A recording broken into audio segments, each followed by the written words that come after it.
La ofensiva israelí continúa en la Franja de Gaza, donde al menos 24 personas murieron en la última jornada. Esto al tiempo que el balance total de palestinos fallecidos superó los 41.200. Mientras tanto, las alertas se encendieron en Israel por un misil disparado por los hutíes desde Yemen.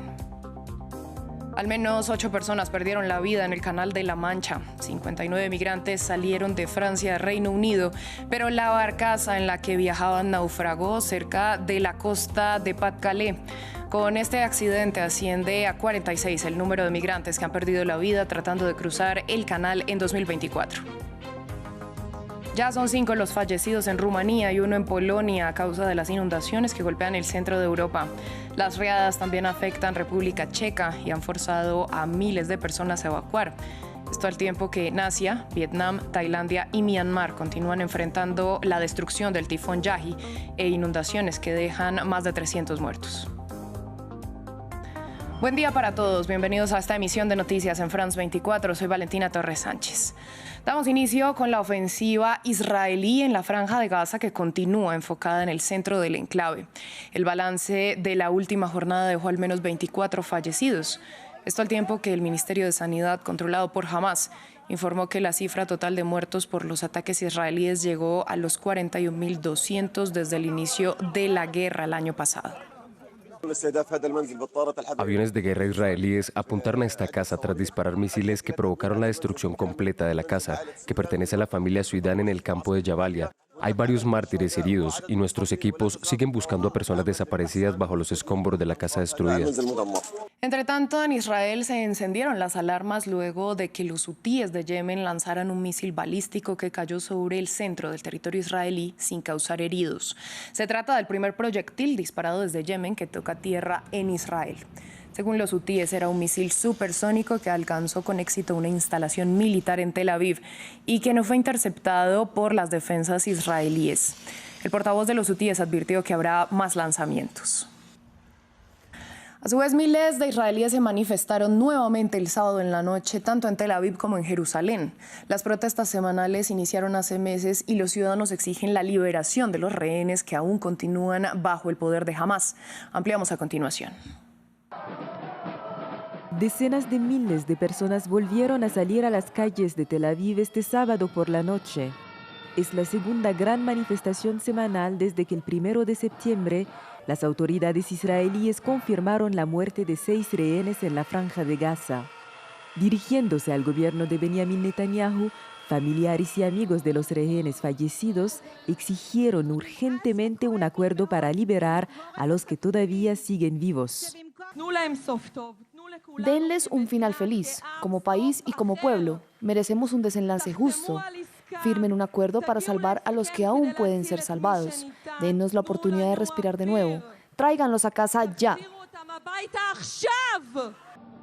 Aún quedan 101 rehenes retenidos en Gaza, de los cuales unos 30 han sido declarados muertos por el ejército israelí. El gobierno de Netanyahu enfrenta crecientes críticas por no haber hecho lo suficiente para alcanzar un acuerdo con Hamás. Las negociaciones mediadas por Estados Unidos, Qatar y Egipto durante meses no han dado resultados. Y algunos israelíes acusan al gobierno de Netanyahu de dividir al país a 3 semanas de las conmemoraciones del 7 de octubre de 2023. Me rompe el corazón, es terrible. Esta situación debe resolverse. Ya ha durado demasiado. El gobierno actual no está atendiendo los intereses del pueblo. En Jerusalén también, manifestantes se congregaron cerca de la residencia del primer ministro exigiendo de manera directa al liderazgo israelí acciones urgentes para la liberación de los rehenes. Cambiamos de tema y vamos a Europa porque al menos 8 migrantes murieron cuando trataban de atravesar el Canal de la Mancha desde Francia buscando llegar a Reino Unido. Hacían parte de un total de 59 migrantes que viajaban a bordo de una barcaza que naufragó cerca de la región de Pas-de-Calais. Las autoridades informaron que los fallecidos provenían de Eritrea, Sudán, Siria, Egipto, Irán y Afganistán. Con este hecho aumenta a 46 el número total de migrantes que han muerto intentando atravesar el paso marítimo este año. Un nouveau drame est survenu vers Una nueva tragedia ha tenido lugar hacia la 1 de esta madrugada cerca de la costa de Ambleteuse, donde nos encontramos en este momento, con el hundimiento de una embarcación de migrantes. Hay varias víctimas, ya que han muerto 8 personas. El barco zarpó de la zona de Slack, cerca de la ciudad de Wimereux, con 59 personas a bordo. Rápidamente tuvo problemas y encalló en la orilla de enfrente. Evidentemente, el barco se desgarró contra las rocas. El bateau s'est manifestement déchiré sur les rochers. El sábado, la Fiscalía de Palermo en Italia solicitó una pena de 6 años de cárcel para el ahora viceprimer ministro Matteo Salvini, número 2 de la coalición de extrema derecha que lidera Giorgia Meloni. Se le acusa de bloquear el desembarco de migrantes que fueron rescatados en el Mediterráneo en agosto de 2019. Petición de cárcel para el viceprimer ministro de Italia. La Fiscalía de Palermo solicitó este sábado 6 años de prisión para el ultraderechista Matteo Salvini por delitos de secuestro de personas y abuso de poder, luego de que en agosto de 2019, cuando era ministro del Interior, bloqueara en el puerto de Lampedusa el desembarco de 147 migrantes que fueron rescatados por el barco de la ONG española Open Arms. Por lo que hemos visto y por lo que ha presentado el Ministerio Fiscal en su resumen, la decisión de Salvini de no abrir un puerto, de no dejar entrar el Open Arms a puerto, fue única y exclusivamente decisión personal. No es una línea política del gobierno de Italia. Fueron 19 días de angustia a bordo para los migrantes, rechazados para desembarcar en los puertos italianos mientras Salvini alentaba el fantasma de la infiltración terrorista. Finalmente, la justicia ordenó el desembarco en Sicilia. No obstante, el político negó la acusación en un vídeo en redes sociales. El artículo 52 de la Constitución italiana dice: la defensa de la patria es el sagrado deber de cada ciudadano. Me declaro culpable de haber defendido a Italia y a los italianos. Me declaro culpable de haber cumplido con mi palabra.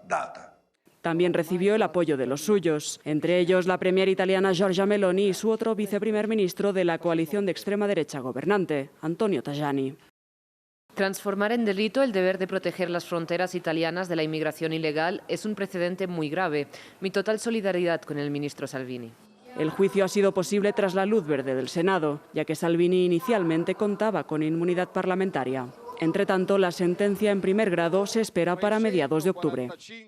Hablamos ahora de la crisis climática porque el centro de Europa continúa afectado por las inundaciones que ya dejan 5 muertos en Rumanía, 1 en Polonia y otro en Austria. Esto al tiempo que miles de personas se han visto forzadas a evacuar hacia República Checa, país que también se ha visto golpeado por las riadas. Por su parte, países del sudeste asiático continúan enfrentando la destrucción del tifón Yagi, que dejó al menos 300 muertos.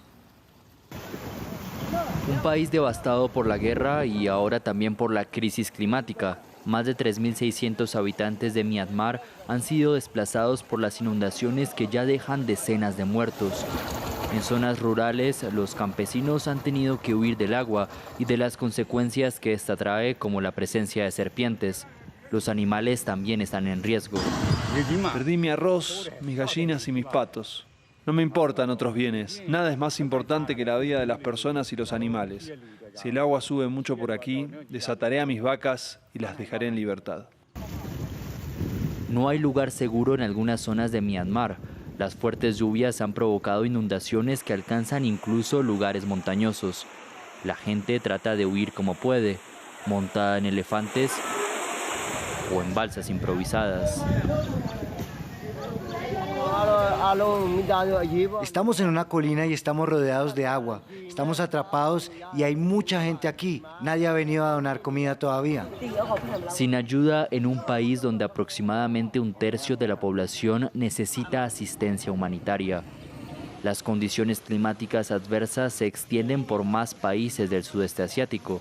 En Vietnam y Tailandia, más de 230 personas han muerto tras el paso del tifón Yagi, la tormenta más fuerte en Asia durante este año. Creo que el cambio climático es un factor importante que ha provocado muchos cambios en los patrones climáticos. La intensidad de las lluvias es tan alta que ahora tenemos ese nuevo término que se llama bomba de lluvia, debido a que esta intensidad de las lluvias nunca antes había existido. Además del cambio climático, los científicos atribuyen la crisis a la mala gestión de desastres de los gobiernos. Fin del informativo, volvemos en breve.